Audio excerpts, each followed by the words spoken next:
Rudiger, Principal Broker at Weichert Realtors on Main Street.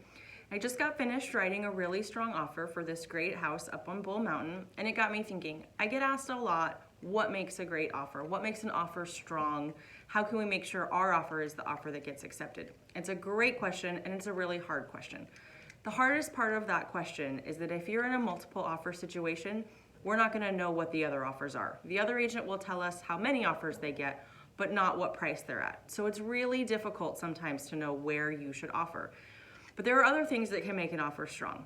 Obviously, purchase price, first and foremost, is probably the most important.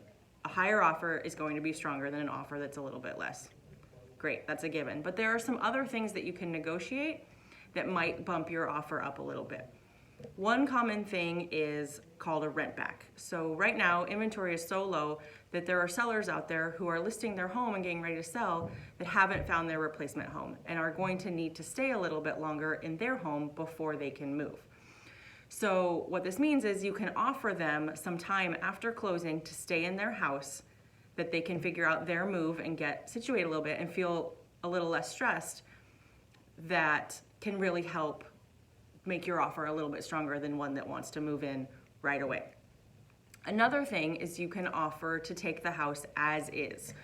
And what that means, you still do your inspections and you get to check out the house, of course, but what you're saying is you're kind of agreeing ahead of time that you're not gonna ask for a bunch of repairs.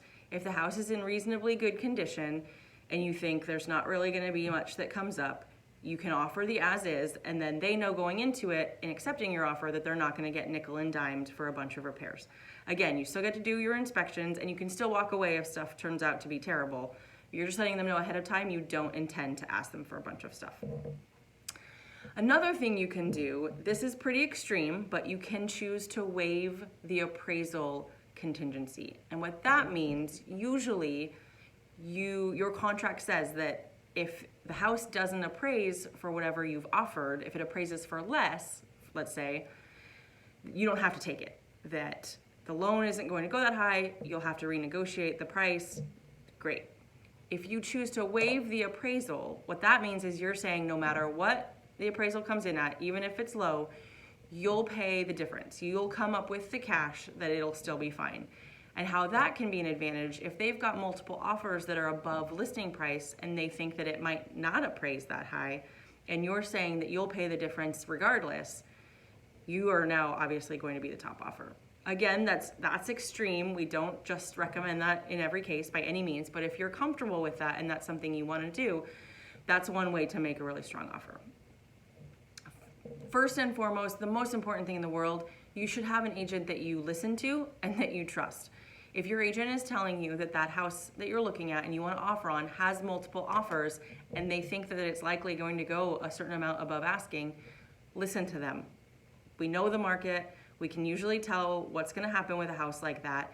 And if you can't trust them, if you think they're doing it just to get you to raise your offer, you need a different agent. You really need to listen to your agent. So again, some things that can make it stronger, obviously the purchase price, rent back, as is, waiving your appraisal, and first and foremost, listening to your agent and really believing what they're telling you might help you get that house. I hope that helped. Can't wait to talk to you guys again. Bye.